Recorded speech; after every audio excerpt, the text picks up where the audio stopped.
Queria que você ajudasse a gente a interpretar aqui esses principais destaques do comunicado do Comitê de Política Monetária, principalmente em se tratando desse cenário de incerteza e uma repetição dessa tese, né, de manutenção de um juros bastante restritivos, né, de um patamar de juros bastante restritivo por um período bastante prolongado. O que a gente pode esperar, ou melhor, como a gente pode interpretar exatamente essa tentativa de guidance dada pelo Banco Central?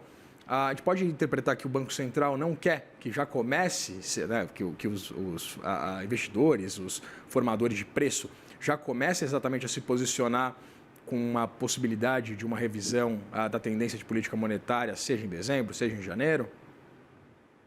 Acho que é exatamente isso. O Banco Central mostrou ontem uma postura bastante cautelosa, né? Acho que a palavra para definir o comunicado de ontem foi continuidade, né? Ele manteve a comunicação mais no mesmo teor do que ele tinha apresentado na reunião passada. Acho que a grande diferença é o entorno no qual esse comunicado foi escrito, né? Na reunião anterior, o comunicado ele foi escrito em meio ao entorno um pouco mais complexo quando a gente pensa no balanço de riscos em torno da inflação, né? A gente ainda estava com uma taxa de câmbio um pouquinho mais desvalorizada, nas contas do Banco Central, né, na métrica que ele usa para calcular a taxa de câmbio que entra na inflação, ele usa uma média, né? Estava em 5,55. Nessa reunião, ele sentou agora com 5,40. A gente estava ali em meio ao olho do furacão das tarifas, né? Tinha acabado de ser anunciadas as tarifas de 50% para o Brasil, tinha acabado de ser divulgada a ordem executiva com as exceções, né? E aí, agora a gente já tem um pouco mais de visibilidade quanto aos impactos no cenário econômico como um todo dessas tarifas, que têm sido, por enquanto, impactos do ponto de vista macro mais limitados. Claro que setorialmente as empresas sofrem, mas quando a gente pensa macroeconomicamente falando, os impactos têm sido limitados. E aí a gente também viu uma ligeira diminuição nas expectativas de inflação e o aumento da convicção na desaceleração da economia. A desaceleração da economia ela tem acontecido muito em linha com a expectativa do Banco Central, mas ela se confirmou, né? Na última reunião, eles sentaram, eles ainda tinham sinais mistos, né? Agora, a gente continua tendo sinais mistos, mas tem uma maior convicção. Os dados de crédito mostram um maior impacto da política monetária, etc. Então, dado essa melhora no balanço de riscos, existia uma certa expectativa que o Banco Central poderia reconhecer isso, principalmente por meio da projeção dele, né? Que estava em 3,4 e poderia vir ali para 3,3, na opinião majoritária do mercado, que a gente concordava, ou até mesmo para 3,2. Em pesquisas que rodaram o mercado, menos de 10% dos agentes esperavam que a projeção fosse mantida no 3,4. E foi o que aconteceu. Então, acaba sendo um comunicado bastante conservador pela manutenção do teor da comunicação, das projeções, num balanço de riscos que tinha apresentado ali uma ligeira melhora. Balanço de riscos, eu queria entender, né? O Banco Central cita exatamente o mercado de trabalho ainda resiliente, eu acho que é essa palavra que o Banco Central usa, talvez maior resiliência na atividade econômica e pressões no mercado de trabalho. Ah, Reforçando a postura de cautela em cenário de maior incerteza, o cenário segue sendo marcado por expectativas desancoradas, projeções de inflação elevadas, resiliência na atividade econômica e pressões no mercado de trabalho. Para assegurar a convergência da inflação, a meta em ambiente de expectativas desancoradas exige-se uma política monetária em patamar significativamente contracionista por um período bastante prolongado. Nathalie, queria exatamente entender esses elementos, principalmente pensando no ambiente interno. Não é a primeira vez que o Banco Central ele se posiciona trazendo exatamente esse nível de incerteza do ponto de vista fiscal. Na ata do Copom, é evidente, a gente vai ter um detalhamento maior. Eu me lembro de citações reiteradas em ocasiões anteriores sobre essa deterioração do ambiente fiscal. A gente pode esperar algo similar dessa vez ou exatamente por esse conjunto de indicadores que você traz, tanto o mercado de trabalho quanto, por exemplo, esse distensionamento da taxa de câmbio, isso deve ser um foco maior do Comitê de Política Monetária quando, né, explicar de uma forma mais ampla a decisão acerca dessa manutenção? Perfeito. Acho que a política fiscal continua sendo ali um ponto que o Banco Central ele presta bastante atenção via os canais de transmissão para a inflação, né, que é o mandato dele no final do dia. E quais são esses canais de transmissão? É como os agentes econômicos entendem essa política fiscal, né? A gente tem um canal de transmissão que é via demanda agregada. Se você tem um fiscal mais expansionista, isso tende a fazer com que o PIB fique mais forte, ou seja, dificulta um pouco a trajetória de desinflação da nossa economia. Também tem via prêmio de risco, né? Se os agentes percebem que a sustentabilidade fiscal está sob risco, etc., isso tende a manter o prêmio de risco sobre os ativos brasileiros elevado, principalmente aqui a gente fala de câmbio, mas também de curva de juros, e isso faz com que também tenha um impacto sobre o mandato do Banco Central. E o último canal, que eu acho que tem sido especialmente problemático para o Banco Central, é o canal de expectativas, né? Então, uma expectativa de uma política econômica constantemente expansionista, né? Quando a gente pensa em política econômica, não é só política monetária, né, que a gente fala muito do Banco Central. Também é política fiscal, política comercial, etc. Mas aqui, pensando em política fiscal, se a gente tem uma política fiscal que é um pouco mais expansionista, os agentes econômicos, eles reagem a isso e mantêm a sua expectativa de inflação acima da meta no horizonte relevante, né? Então, um dos pontos que tem sido apontados como causas da contínua manutenção das expectativas de inflação acima da meta, principalmente as expectativas longas, é uma maior cautela com a política fiscal por parte dos agentes econômicos, que ainda veem a política fiscal como expansionista e questionam a sustentabilidade da dívida pública, né? Então, isso tem impactado o cenário do Banco Central, porque quando a gente tem expectativas de inflação desancoradas, isso dificulta a convergência da inflação para a meta. A convergência da inflação para a meta, ela fica mais custosa. Não é à toa que o Banco Central sempre reitera essa preocupação com o fiscal. Você citou esse horizonte relevante do Banco Central, né? A gente está falando do primeiro trimestre de 2027, se eu não estou enganado, né? Eu queria entender exatamente com essas projeções do Banco Central de uma inflação a 3,4% no horizonte relevante.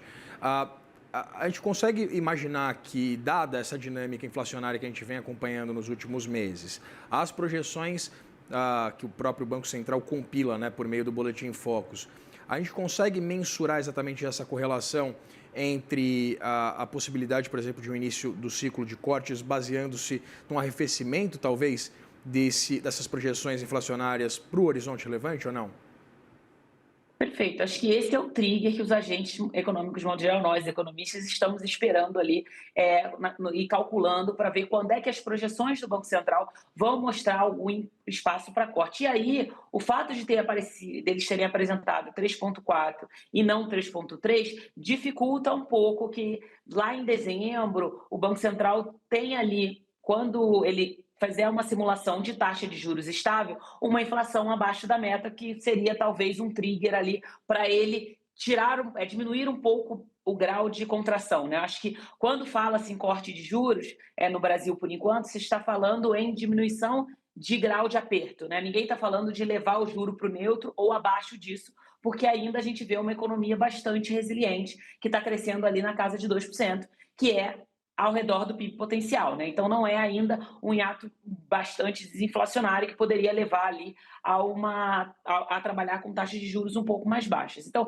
quando a gente vê uma projeção que está em 3,4, ela torna mais difícil, à medida que você vai rolando o horizonte relevante, da projeção ficar mais próxima da meta, né? E aí aqui surge a dúvida do porquê ficou em 3,4, né? Acho que o principal candidato hoje, a opinião ali majoritária, é que o Banco Central deve ter revisado o hiato do produto, né? E aí, quando ele revisa o hiato do produto, naturalmente, a projeção fica um pouco mais alta, né? Porque ele está reconhecendo que a atividade econômica está um pouco mais aquecida do que ele estava calculando anteriormente, e como a atividade econômica mais aquecida, isso faz com que a convergência da inflação para a meta ela fique mais lenta, mas a gente não tem essa confirmação, né? É uma suspeita. Mas é uma suspeita bastante forte, né? Então, com o hiato do produto menos desinflacionário, se torna ainda mais complexo a gente ter uma convergência da inflação para a meta para viabilizar cortes antecipados de juros. Então, o que eu diria é que a projeção apresentada pelo Banco Central ontem, ela posterga um pouco, em termos de probabilidade, o debate de corte. Ela inviabiliza cortes? Não, porque a gente tem que pensar na dinâmica. Né? Então, um banco central especialmente cauteloso é um banco central que, para o mercado, passa uma mensagem que ele está muito preocupado com a expectativa de inflação e que ele está preocupado com o seu mandato. Né? Então, a postura que ele apresentou ontem, ela pode ter um impacto positivo sobre expectativas de inflação e sobre o câmbio. E esse impacto positivo sobre expectativas de inflação e sobre o câmbio poderiam, no segundo momento, viabilizar até um corte antecipado ou até mesmo um corte mais intenso. Mas isso vai depender de como os agentes econômicos vão ler e vão reagir a esse cenário com o Banco Central brasileiro especialmente cauteloso e um Banco Central nos Estados Unidos, por exemplo, que está cortando juros. Né? Então, acho que essa dinâmica ela pode até se revelar benéfica no final do dia, mas a mensagem que fica hoje é que o Banco Central ainda não vê espaço para discutir corte de juros. Ali, queria te perguntar acerca desse guidance dado pelo Federal Reserve, com a possibilidade, inclusive já precificada agora, né, pelos mercados, de 2 novas revisões baixistas no intervalo de juros por lá, se isso e como, eu acho que é um pouco evidente, mas como esse guidance dado pelo Federal Reserve pode impactar as decisões de política monetária aqui no Brasil? Principalmente via diferencial de juros. Né? Quando a gente pensa que o Banco Central dos Estados Unidos está flexibilizando a política monetária dele e sinalizou que pode fazê-lo mais 2 vezes esse ano, né? A gente está falando que a taxa de juros por lá vai ficar um pouco mais baixa. Por outro lado, o Banco Central brasileiro fez uma sinalização tanto quanto contrária, não contrária, né, mas foi muito mais neutra. Ele fez uma sinalização de adiamento do debate de corte de juros. Então, no relativo, a gente ficou ainda mais contracionista em relação aos Estados Unidos, quando a gente pensa em termos de diferencial de juros, né, da precificação. Então, o Brasil tende a postergar a precificação de cortes e nos Estados Unidos essa precificação de cortes foi meio sancionada pelo presidente do Banco Central americano. Em termos relativos, o Brasil se torna ainda mais atrativo quando a gente fala em termos de diferencial de juros. Onde é que isso pode impactar? No nosso câmbio. Né? Então, isso tende a continuar ajudando essa tendência de um real um pouco mais valorizado. E isso, no final do dia, também ajuda no mandato do Banco Central de convergência da inflação, porque um câmbio mais valorizado entra nos modelos do Banco Central e nos meus modelos de inflação e acaba gerando uma política monetária, uma inflação mais próxima à meta. Então, essa postura cautelosa do Banco Central, ela tende a ajudar o que a gente chama na literatura econômica, não tem um termo melhor, de desinflação oportunista. O que é isso? É uma desinflação que ela vem de fora. Né? Então, a gente tem um movimento de dólar fraco no mundo, né? Então o dólar tem enfraquecido por questão de discussões institucionais na economia americana, mas também por uma postura mais flexível do Fed em relação a outros bancos centrais. Aqui a gente fala do Banco Central brasileiro, mas também em relação ao Banco Central europeu, etc. O Banco Central europeu está sinalizando que não vê espaço para corte de juros. O Banco Central americano está cortando juros. Né? Então, em termos de diferencial, você está vendo ali também que o Banco Central dos Estados Unidos está tendo uma perda, né, relativa ali em termos de taxa de juros. Então, isso faz com que o dólar se deprecie em relação a outras moedas, e uma dessas moedas é o nosso real, o que acaba ajudando nesse ambiente, tende a ajudar, né, nesse ambiente de desinflação. A ver, porque os últimos dados de inflação do Brasil também acenderam uma luz amarela quanto ao comportamento da inflação de serviços. Né? A inflação de serviços ela veio um pouco elevada. Estou aqui com Nathalie Victal, economista-chefe da Sul América Investimentos. Agradeço muito, Nathalie, pela disponibilidade de conversar com a gente aqui no Money. Obrigada, é sempre um prazer. Sempre o prazer é nosso.